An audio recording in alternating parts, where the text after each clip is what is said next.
누가 가수 김광석을 죽였는가? 네. 1996년 1월 6일 가수 김광석 씨가 스스로 목숨을 끊었다. 이런 사실이 알려졌죠. 경찰 그 당시에 자살로 결론을 내렸고 굉장히 안타까워하는 팬들도 굉장히 많았습니다. 그 배경은 또 영화 공동경비구역 JSA 속의 그 북한군인 오경필 중사조차도 궁금해할 정도로 의문투성이였는데요. 지금 김광석 씨의 타살 의혹을 제기하면서 그 죽음을 추적하는 영화가 개봉을 했습니다. 다시 한번 지금 굉장히 주목을 좀 많이 받고 있는 그런 그 상황인데요. 3년 전 그 다이빙벨을 연출한 바로 그 이상호 감독의 두 번째 작품이라서 더욱더 이게 또 화제가 많이 되고 있습니다. 그래서 한번 오늘 모시고 이 얘기 한번 들어보도록 합니다. 안녕하십니까?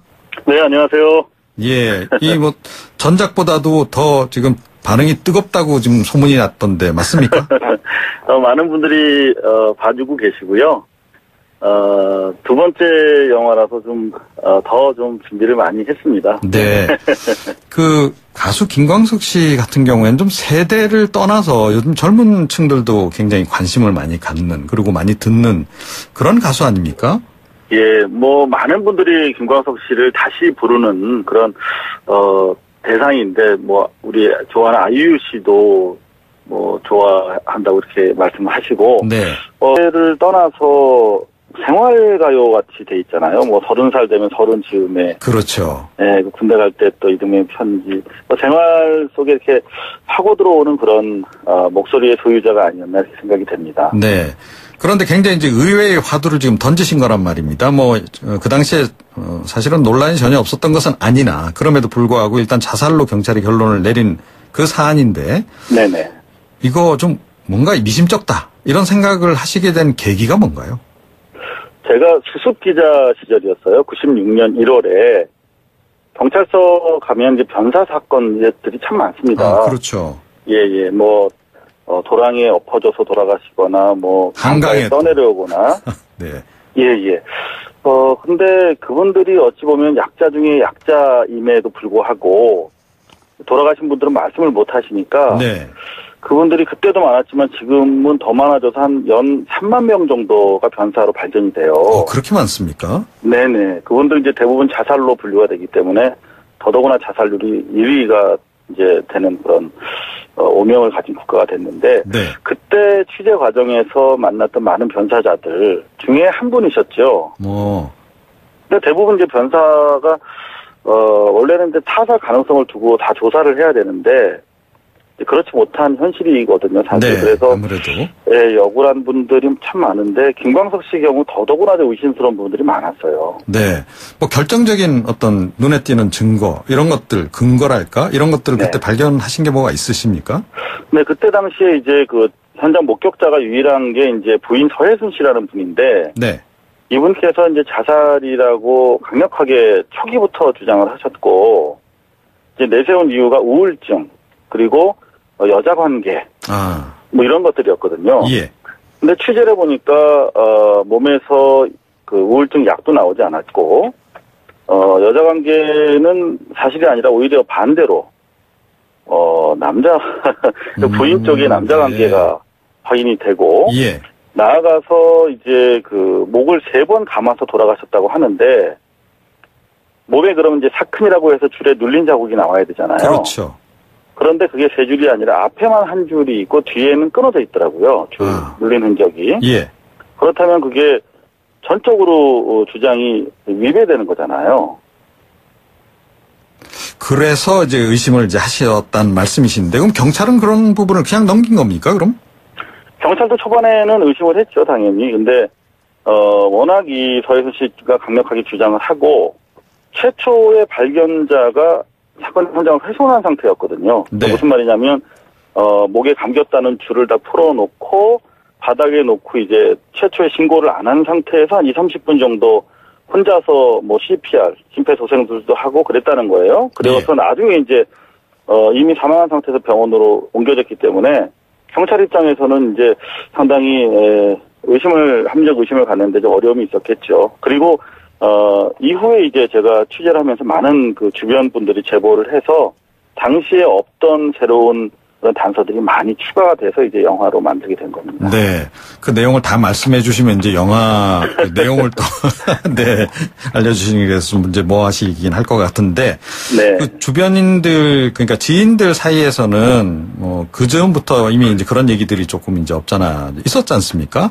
네네. 그 뭐 몇 가지 정도만 그때 뭐 나왔던 얘기들 좀 해주실 수 당시에는 사실 이제 쉬쉬하면서 나돌던 얘기인데 제가 이제 팩트로 다 확인을 했기 때문에 말씀드려도 될 것 같습니다. 네. 이를테면 김광석 씨 만나기 전에 이미 결혼 사실이 있었고 아이가 있었는데 아이를 낳아서 죽였다. 뭐 이런 내용들. 그런가 하면은 김광석 씨 사망 직전에 이제 그 부인께서 다른 남자분과의 어떤 그런 것이 있었고 그것 때문에 김광석 씨가 이혼을 하기로 그 전날 통보한 상황이었다. 네. 이혼 통보한 날 새벽에 그렇게 된 거죠. 당시에 더구나 그 현장에 전과 13범의 강력범죄를 저지른 그 서혜순 씨 오빠가 현장에 있었는데 그 부분도 간과가 됐다. 이런 내용들이 이제 새롭게 밝혀진 거죠. 그러면 지금 단독 범행이 아니다. 이렇게 또 보시는 겁니까? 지금 범행을 이야기하기에는 그건 이제 우리 공권력 수사기관에서 밝히셔야 될 문제고요. 네. 그런 충분한 용의점들이 지금 제기되고 있다. 용의점들은 발견이 됐다. 이렇게 지금 보시는 네, 건데. 팩트로 확인된 내용입니다. 아, 그렇습니까? 네. 아니, 혹시 아내 서혜순 씨가 이 부분 관련해서 소송 제기하거나 그런 걱정도 드실 것 같은데 어떠세요? 예. 사실, 기자라면 진실을 밝히는 게 우선이니까요. 소송을 오히려 기다리고 있는 상황입니다. 왜냐하면 공소시효가 끝났기 때문에 네네. 이거를 밝히려면 법원에서 밝히려면은 소송을 해주시는 수밖에 없어요. 허위 사실이다 이렇게 주장을 하시면서. 네. 그런데 아직까지 지금 영화 지난주 개봉을 했는데 소송을 안 하고 계셔서 이분께서는 조용히 지나가기를 바라고 계신 것 같다 이런 생각이 듭니다. 아 그렇군요. 그런데 이 영화를 만드실 때는 나름 어떤 목표 같은 게 있으시지 않으셨나 이렇게 생각이 되는데. 예. 그게 일단은 네. 우리 김광석 씨 노래 아까 우리 진행자님께서 말씀하셨던 것처럼 우리가 정말 힘들고 지칠 때 위안이 되는 그런 노래를 선물하신 분이잖아요. 네. 그런데 이렇게 억울한 죽음을 지금까지 맞고 있다고 하면 우리가 한번 좀 돌아봐야 되지 않을까. 첫 번째가 그래서 김광석 씨 억울한 죽음의 비밀을 밝혀드리는 거고요. 예. 두 번째는 최초에 취재했을 때처럼 이 많은 변사자들이 계신데 20년이 지나도 아직까지 우리가 변사자를 대하는 우리 사회적 공권력의 시스템 자체가 상당히 노후해 있거든요. 그래서 이런 억울한 죽음을 이제 막자는 취지에서 김광석 법을 만드는 걸 목표로 하고 있습니다. 아, 예. 좀 함께 이야기하고 계신 정치인이 있습니까? 예, 지금 정치인들 많이 봐주셨어요. 영화를 안민석, 진선미, 그다음에 박주민 의원도 봐주셨고요. 네. 그리고 추혜선 의원은 어제 두 번째로 오셔가지고 정말 이걸 발의가 돼야겠다 라면서 지금 많이 그 발의를 위한 법률 검토를 벌이고 계신 걸로 알고 있습니다. 아 그렇군요. 이번 영화에 어떻게 김광석 씨 노래도 많이 좀 포함이 됐나 모르겠습니다. 예, 음악 영화라고 저희가 알리고 있는데요. 아무래도 이제 김광석 씨가 누군지 우리 20대 분들을 잘 모르시는 분들이 계셔서 김광석 씨 노래를 좀 많이 들려드리는 거를 목표로 하고 있는데 네.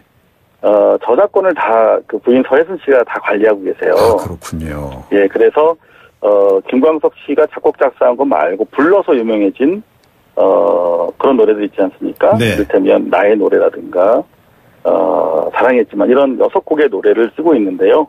이제 나중에 진실이 밝혀지면 온전하게 충분히 좋은 많은 노래 가지고 또 훌륭한 감독님들께서 일대기를 담은 또 그런 음악 영화를 또 만들어 주실 거라고 기대하고 있습니다. 네, 아니 그 부분은 굉장히 좀 아쉽네요. 그러니까 사실은 굉장히 중요한 부분이 아닐까 이런 생각도 좀 하게 되는데 말이죠. 예, 네. 예. MBC 해직 기자시잖아요. 그렇습니다. 네. 예, 바로 그 문제 또 요즘에 굉장히 또 화제가 되고 있어서 말이죠. 예. 느낌이 좀 각별하실 것 같은데 어떻게 보고 있습니까? 오늘 이제 출정식을 했죠. 먼저 우리 총파업 출정식이요. 예. 이제 파업 출정식을 했고요. YTN 같은 경우 이제 노정면 앵커가 이제 복직을 했는데 축하한다는 말씀을 일단 드려야 될 것 같고 MBC 같은 경우는 사실 제가 잠깐 해고됐다가 복직됐다 다시 나왔는데, 네. 그때 보니까, 정말 170일이라고 하는 긴 파업을 통해서 공영방송을 지키려고 했던 우리 많은 동료들이 정말 고통스럽게 스케이트장, 무슨 드라마 센터의 세트 관리 이런 일을 하고 있더라고요. 네. 그러면서 정말 이날을 기다려 왔는데 그런 눈물과 그런 울분을 모아서 이제 MBC 공영방송을 다시 재우는 그런 출정식을 벌였잖아요. 상당히 감동적이고 국민들께서도 많이 지지해 줬으면 좋겠고요. 그리고 다만 이제 우리 방송을 하던 사람들도 충분한 반성을 통해서 이 시민들을 방송의 주인으로 어떻게 모실 것인가에 대해서도 같이 고민하는 계기가 됐으면 바라고 있습니다. 네. 이번에는 어떻게 잘 될 것 같습니까? 느낌이? 우리 촛불 시민들이 계시잖아요. 아, 그렇죠. 정권도 바꿨는데 자신들이 원하는 자신들의 방송을 세우는데 충분히 지지해 주실 거라고 믿습니다. 네. 오늘 말씀 고맙습니다. 예, 감사합니다. 네. 영화 김광석을 개봉한 이상호 감독이었습니다. 목에 감겼다는 줄을 다 풀어놓고 바닥에 놓고 이제 최초의 신고를 안 한 상태에서 한 20-30분 정도 혼자서 CPR, 심폐소생술도 하고 그랬다는 거예요. 그래서 나중에 이제 이미 사망한 상태에서 병원으로 옮겨졌기 때문에 경찰 입장에서는 이제 상당히 합리적 의심을 갖는데 좀 어려움이 있었겠죠. 그리고 이후에 이제 제가 취재를 하면서 많은 그 주변 분들이 제보를 해서 당시에 없던 새로운 그런 단서들이 많이 추가가 돼서 이제 영화로 만들게 된 겁니다. 네. 그 내용을 다 말씀해 주시면 이제 영화 그 내용을 또, 네, 알려주시는 게 이제 뭐 하시긴 할 것 같은데. 네. 그 주변인들, 그러니까 지인들 사이에서는 그 전부터 이미 이제 그런 얘기들이 조금 이제 있었지 않습니까? 네네. 몇 가지 정도만 그때 나왔던 얘기들 좀 해주시죠. 당시에는 사실 쉬쉬하면서 나돌던 얘기인데 제가 이제 팩트로 다 확인을 했기 때문에 말씀드려도 될 것 같습니다. 네. 이를테면 김광석 씨 만나기 전에 도랑에 엎어져서 돌아가시거나 한강에 떠내려오거나 네. 예. 근데 그분들이 어찌 보면 약자 중에 약자임에도 불구하고 돌아가신 분들은 말씀을 못 하시니까 네. 그분들이 그때도 많았지만 지금은 더 많아져서 한 연 3만 명 정도가 변사로 발견이 돼요. 그렇게 많습니까? 네네. 그분들 이제 대부분 자살로 분류가 되기 때문에 더더구나 자살률이 1위가 이제 되는 그런 오명을 가진 국가가 됐는데 네. 그때 취재 과정에서 만났던 많은 변사자들 중에 한 분이셨죠. 근데 대부분 이제 변사가 원래는 이제 타살 가능성을 두고 다 조사를 해야 되는데 그렇지 못한 현실이거든요, 사실. 네, 그래서 아무래도 억울한 분들이 참 많은데 김광석 씨 경우 더더구나 의심스러운 부분들이 많았어요. 네, 결정적인 어떤 눈에 띄는 증거 이런 것들 근거랄까 이런 것들을 네. 그때 발견하신 게 뭐가 있으십니까? 네, 그때 당시에 이제 그 현장 목격자가 유일한 게 이제 부인 서혜순 씨라는 분인데, 네, 이분께서 이제 자살이라고 강력하게 초기부터 주장을 하셨고, 이제 내세운 이유가 우울증 그리고 여자 관계, 이런 것들이었거든요. 예. 근데 취재를 보니까, 몸에서 그 우울증 약도 나오지 않았고, 여자 관계는 사실이 아니라 오히려 반대로,